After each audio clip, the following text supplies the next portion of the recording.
Hello everybody, welcome to our channel, our health and wellness. So today we are going to discuss about some important questions regarding crop production and management. अब इसमें एक question आ जाता है कि अगर wheat को आप खरीफ season में सो करेंगे तो क्या होगा। अगर आप वीट को खरीफ सीज़न में सो करेंगे तो वो डिस्ट्रॉय हो जाएगा, क्योंकि बारिश की वजह से उसको वाटर सप्लाई ज़्यादा ही एक्सेसिव मिल जाएगी।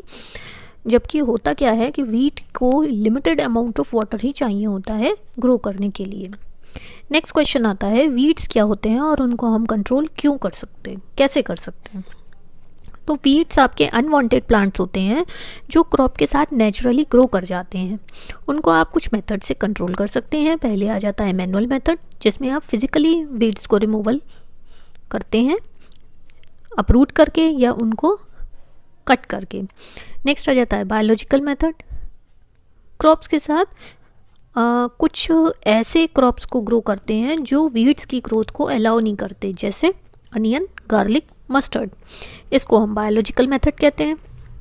नेक्स्ट मेथड आ जाता है आपका केमिकल मेथड, जिसमें वीडीसाइड्स का इस्तेमाल किया जाता है, लाइक 2,4-D। तो ये वीड्स को डिस्ट्रॉय कर देते हैं। नेक्स्ट क्वेश्चन आ जाता है, कौन से सीज़न में जायद क्रॉप्स ग्रो किए जाते हैं। तो जायद क्रॉप्स समर सीज़न में ग्रो किए जाते हैं, रबी क्रॉप्स विंटर सीज़न में ग्रो किए जाते हैं, खारिफ क्रॉप्स रेनी सीज़न में ग्रो किए जाते हैं। नेक्स्ट क्वेश्चन आ जाता है, क्रम्स क्या होते हैं। तो crumbs big pieces of soil होते हैं जो कि फील्ड में प्रेजेंट होते हैं, लेकिन इनके साथ दिक्कत क्या है कि ये क्रॉप की ग्रोथ को ऑब्स्ट्रक्ट कर देते हैं, कम कर देते हैं। नेक्स्ट क्वेश्चन आता है कि कौन सा बैक्टीरिया लेग्यूमिनस प्लांट्स की रूट्स में होता है। तो दैट इज राइजोबियम। नेक्स्ट आता है, हार्वेस्ट फेस्टिवल्स कौन कौन से होते हैं। तो जब क्रॉप्स की ग्रोथ हो जाती है तो उनको जब कंप्लीट हो जाती है तो हार्वेस्ट करने का टाइम आता है।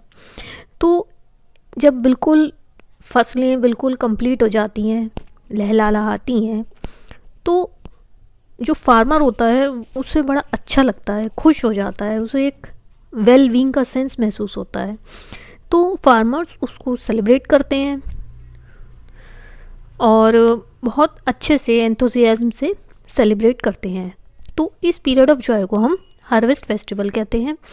तो दिवाली, होली, बैसाखी, पोंगल, बिहू, ये कुछ हमारे कंट्री में सेलिब्रेट होने वाले हार्वेस्ट फेस्टिवल्स हैं। नेक्स्ट क्वेश्चन आता है, हम क्रॉप्स को इरिगेट क्यों करते हैं। तो क्रॉप्स को हम इरिगेट इसलिए करते हैं क्योंकि इरिगेशन में क्या होता है, हम वाटर सप्लाई करते हैं। वाटर का एक रोल तो आपका फोटोसिंथेसिस के प्रोसेस में आ जाता है। नेक्स्ट आता है कि प्लांट्स वाटर लूज करते रहते हैं by the process of transpiration, तो इस वजह से उन्हें और पानी की ज़रूरत होती है। नेक्स्ट आता है आपका सेल्स जो होती हैं, जो प्लांट सेल्स होती हैं, उनको एक्टिव फॉर्म में रखने के लिए, उनकी रिजिडिटी, टर्जिडिटी मेंटेन करने के लिए पानी की ज़रूरत होती है। नेक्स्ट आता है आपका न्यूट्रिएंट्स जो होते हैं उनको आप ऐसे ही अपटेक नहीं कर सकते। जो प्लांट्स हैं वो न्यूट्रिएंट्स को पानी के साथ ही एब्जॉर्ब करते हैं। अगर पानी नहीं होगा तो वो न्यूट्रिएंट्स को भी एब्जॉर्ब नहीं कर पाते। नेक्स्ट आता है, सीड का जो जर्मिनेशन होता है वो पानी के एब्जॉर्प्शन के बाद ही होता है। नेक्स्ट आता है आपका कि जो वाटर है वो आपके सॉइल पार्टिकल्स को सॉफ्ट कर देता है, जिसकी वजह से जो आपके प्लांट की रूट्स हैं वो मिट्टी में अंदर तक आसानी से चली जाती है, नहीं तो रूट्स की ग्रोथ भी हैम्पर हो जाती है। नेक्स्ट क्वेश्चन आता है आपका, अर्थवॉर्म को फार्मर का फ्रेंड क्यों कहा जाता है। तो जब सॉइल प्रिपरेशन करते हैं बीज बोने से पहले, तो फार्मर्स टिलिंग करते हैं सॉइल की। टिलिंग आपकी प्लो के थ्रू भी होती है, ट्रैक्टर के थ्रू भी होती है, और ये इसलिए होती है ताकि सॉइल पार्टिकल्स लूज़ हो जाएं। और लूज़ करना इनको क्यों ज़रूरी होता है, ताकि एयर और न्यूट्रिएंट्स आसानी से एब्जॉर्ब हो पाए। अर्थवॉर्म ऐसा ऑर्गेनिज्म है जो मिट्टी में रहता है और वो बरोज बनाता रहता है। इस बरोइंग प्रोसेस से भी मिट्टी लूज़ होती रहती है, जिसकी वजह से रूट्स डीपली सॉइल में अंदर पेनिट्रेट होती चली जाती हैं। इससे क्या होता है कि आपकी सॉइल की फिजिकल प्रॉपर्टीज़ इंप्रूव होती हैं और ह्यूमस के फॉर्मेशन में भी हेल्प मिलती है। न्यूट्रिएंट एब्जॉर्प्शन बेटर होता है और न्यूट्रिएंट सॉइल में अच्छे से एब्जॉर्ब भी हो जाते हैं। नेक्स्ट क्वेश्चन आता है, ऑर्गेनिक फूड्स क्या होते हैं। तो ऐसे क्रॉप्स जिनको ऑर्गेनिक सब्सटेंसेस के साथ कल्टीवेट किया जाता है, जैसे मैन्योर्स, और उसमें हार्मफुल केमिकल सब्सटेंसेस यूज़ नहीं किए जाते जैसे वीडिसाइड्स, पेस्टिसाइड्स या फर्टिलाइजर्स, ऐसे क्रॉप्स को हम ऑर्गेनिक फूड्स कहते हैं। नेक्स्ट क्वेश्चन आता है आपका, हमें ऑर्गेनिक मैन्योर क्यों यूज़ करना चाहिए? तो ऑर्गेनिक मैन्योर हमें इसलिए यूज़ करना चाहिए कि एक तो इससे इन्वायरमेंटल पॉल्यूशन नहीं होता, दूसरा होता है कि ये ऑर्गेनिक मैन्योर जो हमारे डिकम्पोजर्स होते हैं, बैक्टीरिया एंड फंजाई, जो हमारे रिसाइकलिंग ऑफ न्यूट्रिएंट्स के लिए रिस्पॉन्सिबल होते हैं, उनको फूड प्रोवाइड करता है। नेक्स्ट आता है आपका, जो क्रॉप्स ग्रो किए जाते हैं बाय यूजिंग ऑर्गेनिक मैन्योर्स, वो सेफ होते हैं एज़ कम्पेयर टू दोज जो क्रॉप्स केमिकल फर्टिलाइज़र के यूज़ से ग्रो किए जाते हैं। क्योंकि होता क्या है, केमिकल फर्टिलाइज़र्स नॉन बायोडिग्रेडेबल होते हैं और वो सॉइल को परमानेंटली डैमेज कर देते हैं। ऑर्गेनिक मैन्योर से क्या होता है, सॉइल का टेक्सचर भी इम्प्रूव होता है, सॉइल की वाटर रिटेनिंग कैपेसिटी भी इम्प्रूव होती है। अब हम डिस्टिंग्विश करेंगे बिटवीन पेस्टिसाइड्स एंड वीडिसाइड्स। तो पेस्टिसाइड्स से क्या होता है कि जब पेस्ट का अटैक होता है तब स्प्रे किए जाते हैं, जबकि वीडिसाइड्स जब वेजिटेटिव ग्रोथ होती है वीड्स की तब स्प्रे किए जाते हैं, लेकिन फ्लावरिंग और सीड फॉर्मेशन से पहले स्प्रे किए जाते हैं। पेस्टिसाइड्स यूज़ किए जाते हैं ताकि जो एग्स हैं, लार्वल स्टेजेस हैं इंसेक्ट की, उनको किल किया जा सके, जबकि वीडिसाइड्स को यूज़ करते हैं वीड्स को किल करने के लिए, लेकिन क्रॉप प्लांट्स को हार्म नहीं पहुंचाते। पेस्टिसाइड्स ऐसे केमिकल्स हैं जो पेस्ट को डिस्ट्रॉय करने के लिए यूज़ किए जाते हैं, जबकि वीडिसाइड्स ऐसे केमिकल्स होते हैं जो वीड्स को डिस्ट्रॉय करने के लिए यूज़ किए जाते हैं, जो कि मेन क्रॉप के साथ ग्रो कर जाते हैं और उनके साथ न्यूट्रिएंट, सनलाइट और वाटर के लिए कॉम्पीट करते हैं। पेस्टिसाइड्स का जब हम स्प्रे करते हैं तो फार्मर्स की हेल्थ पर भी असर पड़ता है, क्योंकि होता क्या है, ये केमिकल्स मिट्टी में चले जाते हैं और वो प्लांट्स एब्जॉर्ब कर लेते हैं और फूड चेन में एंटर कर जाते हैं। कई बार क्या होता है, ये pesticides fruits and leaves of vegetables में भी स्टिक कर जाते हैं और उन्हें हटाना भी थोड़ा मुश्किल होता है।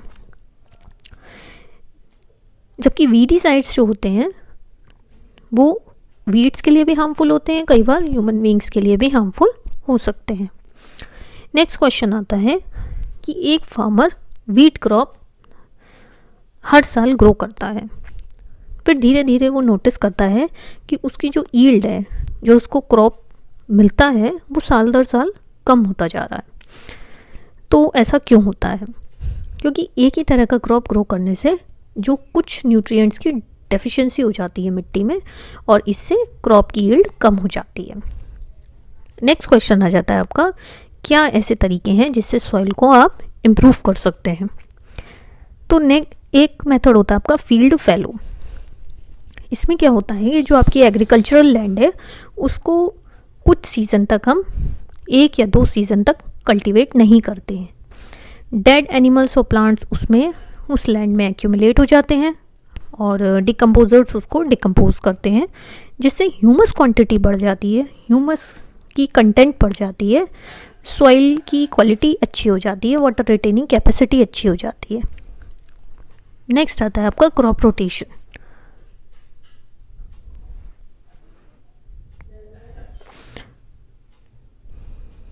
क्रॉप रोटेशन में क्या होता है कि नाइट्रोजन जो लॉस्ट हो जाती है जब आप लेग्यूमिनस प्लांट्स ग्रो करते हैं, तो उसको कंपनसेट करते हैं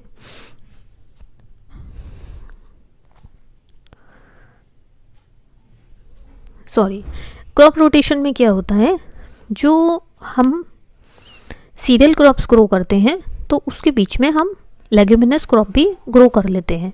इससे क्या होता है कि जो नाइट्रोजन की लॉस है उसको हम रिप्लेस कर सकते हैं।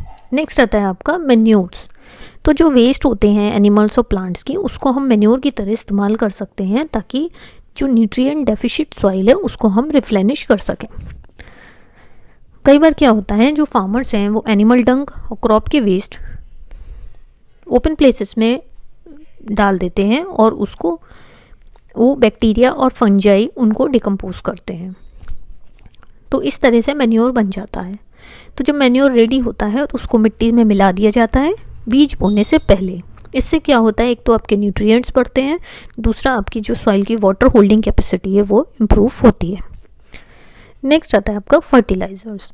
फर्टिलाइजर्स ऐसे केमिकल सब्सटेंसेस होते हैं जिनमें स्पेसिफिक न्यूट्रिएंट्स होते हैं, जैसे NPK, नाइट्रोजन, फॉस्फोरस, पोटेशियम। तो ये पानी में सॉल्युबल होते हैं, इसलिए प्लांट्स इन्हें एब्जॉर्ब कर लेते हैं। लेकिन अगर हम इनको एक्सेसिवली यूज़ करेंगे तो हमारी जो सॉइल की केमिकल कंपोजिशन है वो चेंज हो जाती है। तो कई बार ये क्वेश्चन आता है कि फार्मर को सारी ही कंडीशन सही मिलती हैं, क्लाइमेट भी सही है, लेकिन स्टिल उसका जो क्रॉप है वो फेल हो जाता है। तो वो क्यों हो सकता है? कई बार क्या होता है, सीड्स को हम बहुत पास पास ग्रो कर देते हैं, जिससे उनमें न्यूट्रिएंट, सनलाइट, वाटर का कंपटीशन होता है और वो प्रॉपरली ग्रो नहीं कर पाते। नेक्स्ट हो सकता है आपने वीड्स को रिमूव ही नहीं किया है। नेक्स्ट हो सकता है आपने फर्टिलाइजर्स नहीं डाले, सही समय पे नहीं डाले, मैन्योर नहीं डाली और सही समय पे नहीं डाली, आपने फील्ड को इरीगेट ही नहीं किया, या हमने सीड्स को, हेल्दी सीड्स को ही यूज़ नहीं किया, गुड क्वालिटी सीड्स को यूज़ नहीं किया। So that's all for the day. Thank you so much.